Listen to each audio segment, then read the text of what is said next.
Alam ninyo, bahagi kanina, no, pinag-uusapan natin, may katotohanan, may kasinungalingan. Pero maraming mga tao po ang sinasabi naman nila, hindi naman masama yung magsinungaling kung ang ito ay maituturing na white lies lang. Ano ba yung white lies? At kung ang Biblia ang tatanungin, totoo bang hindi masama yung white lies? Ano po ba ang ating wisdom na maaaring makuha sa mga bagay na ito?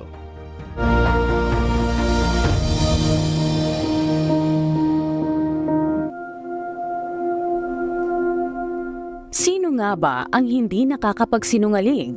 Isa ito sa common na ginagawa ng tao kapag may ginawang kamalian at ayaw sabihin ang katotohanan. Pero sabi nila, may tinatawag na white lies. Ito di umano ay ang pagsisinungaling na hindi ganun kasama. Pero ano nga ba ang white lies? According to Dr. Julia Brewer, a white lie is a well-intentioned untruth. It is usually a small, deliberate, and harmless fib, often done to spare someone's feelings, to do no harm. Its intention is to produce favorable results. She also said that white lies can be good to protect other people from getting hurt unnecessarily. But sometimes, white lies can lead to mistrust and compromise one's integrity, Dr. Brewer adds. According sa isang article titled White Lies, meron daw dalawang uri ng white lies. Ito ay ang altruistic white lies at ang Pareto white lies. Ang altruistic white lies ay madalas na sinasabi upang protektahan ang damdamin ng iba o maiwasan ang mga sitwasyon na maaaring magdulot ng sakit o alitan. Samantalang ang Pareto white lies ay mga kasinungalingan na nagbibigay ng benepisyo sa parehong nagsasabi at sa taong pinagsabihan. Pero ano nga ba ang pinagkaiba ng regular lie sa white lie? Regular lies is intended to deceive and to gain personal benefits, and it is more intentional, while white lies is intended to please someone. What are the reasons why people tell white lies? Empathy and kindness. Many people tell white lies to spare others from hurt or disappointment. Protecting relationships. People often lie to preserve and strengthen relationships. A small lie to avoid a partner's insecurity or to keep the peace at family gatherings. Avoiding awkward situations. White lies can help people avoid socially awkward situations or embarrassing. Alam niyo ba, science shows that telling small, white lies actually turns into bigger liars. According sa ginawang studies in Nature Neuroscience, nakita nila na may part sa brain ng isang tao na dahan-dahang nasanay kapag madalas tayong nakakagawa ng white lies. Ito ay ang amygdala. Ang amygdala ay nagfa-function bilang brake sa brain ng isang tao para makaramdam ng uneasiness kapag nakakapagsinungaling. Pero bakit nga ba kailangan ng tao ang magsinungaling?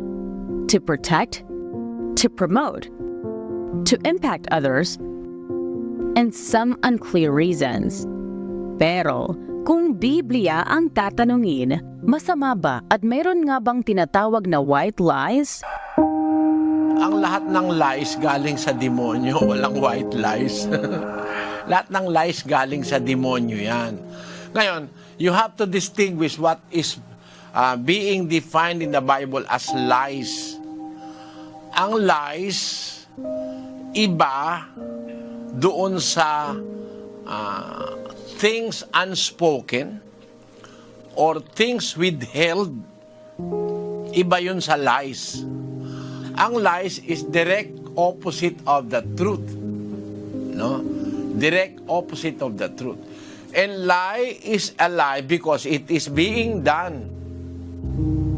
Hindi sinasabi lang ang lie, ginagawa yon. Para i-consider na lies o kasinungalingan, ginagawa yon. Hindi lang yun sinasabi. Pakinggan mo sa Apokalipsis. Ang sabi ng ating Panginoon sa Apokalipsis ay ganito. Sa 22:15. Nangasa labas ang mga aso, at ang mga manggagaway, at ang mga mapakiapid, at ang mga mamamatay tao, at ang mga mapagsamba sa Diyos-Diyosan, at ang bawat nag-iibig at gumagawa ng kasinungalingan. Kaya yung kasinungalingan, iniibig yan at ginagawa eh. Ang tinatawag na kasinungalingan sa Biblia, iniibig at ginagawa. Alin ba yung kasinungalingang iniibig at ginagawa ng mga sinungaling? Ano ba yon? Basahin natin yung ikalawang Tesalonica sa 2:11. At dahil dito'y ipinadadala sa kanila ng Diyos ang paggawa ng kamalian upang magsipaniwala sila sa kasinungalingan, upang mangahatulan silang lahat na hindi nagsisampalataya sa katotohanan, kundi nangalugod sa kalikuan. Nalulugod sila sa kalikuan. They have pleasure in unrighteousness. Yun ang mahal nila, yung unrighteousness. For this cause, God shall send them a strong delusion that they should believe a lie, that they all might be damned who believe not the truth, but had pleasure in unrighteousness. The exact opposite of the truth is unrighteousness. The exact opposite of righteousness is unrighteousness. All unrighteousness is considered a lie.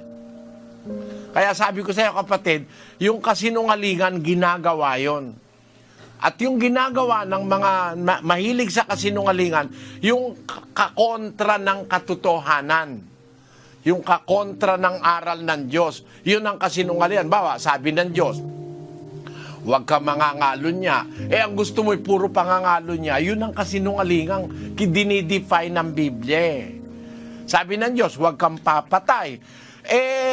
Ang gusto mo, pumatay. Aba, yun ang kasinungalingan, yung pagpatay. Kasi kontra yon, opposite yon ng katotohanan na salita ng Diyos na huwag kang papatay. Gusto mo pumatay, kasinungalingan yon. Opposite yon nung huwag kang papatay. Kaya kasinungalingan yon. 8:44 ng Juan. Kayo'y sa inyong amang dyablo, at ang mga nasa ng inyong ama ang ibig ninyong gawin. Siya'y isang mamamatay tao, buhat pa ng una, at hindi nananatili sa katotohanan sapagkat walang katotohanan sa kanya. Pagka nagsasalita siya ng kasinungalingan, ay nagsasalita siya ng saganang kanya, sapagkat siya'y isang sinungaling at ama nito. Kita mo, kasama sa kasinungalingan yung pagpatay . Akala kasi nung ibang tao, ang kasinungalingan yung, andyan matatay mo? Wala. Andon. Akala nila yun na mismo ang kasinungalingan. Akala ng tao, ang kasinungalingan, yung, kumain ka na ba? Oo. Hindi pa pala. Kasinungalingan yun para sa mga ibang tao, no? Yun ang kasinungalingan. Hindi lang yun ang kasinungalingan. Ang kasinungalingan, ginagawa rin. At yung gawang kasinungalingan, yun yung opposite ng katotohanan. Na halimbawa, ang katotohanan na ibigin mo asawa mo, ang iniibig mo yung asawa ng may asawa, kasinungalingan yon. Galing sa demonyo yon. Sinabi ng Diyos, huwag kang papatay, gusto mo pumatay, kayo sa inyong amang dyablo. Ang nasa ng inyong ama, ibig niyong gawin. Siya'y mamamatay tao, buhat pa ng una, hindi siya nananatili sa katotohanan. Alin ba yung katotohanan? Yung huwag kang papatay. Mamamatay tao siya. Hindi siya nananatili dun sa katotohanan. Mas gusto niya yung pumatay kaysa sa katotohanan huwag kang papatay. Kasi sinungaling siya at siya'y ama ng mga ito, sabi ng Biblia. Halimbawa, utos ng Diyos, ang ikaw mahalin mo ang asawa mo. Yun ang katotohanan, di ba? Ang minamahal mo ibang asawa, hindi asawa mo, kasinungalingan yon. Kaya ang sabi dun sa Apokalipsis, sa 22:15, sa mga nasa labas, sa labas ng bayan ng Diyos, hindi makakapasok sa bagong Jerusalem. Andun sa labas yung mga aso, manggagaway, mga mapakiapid, mamatay tao, mapagsamba sa Diyos-Diyusan, at bawat nag-iibig at gumagawa ng kasinungalingan. Kaya ang kasinungalingan ay yung Ginagawa po. ginagawa.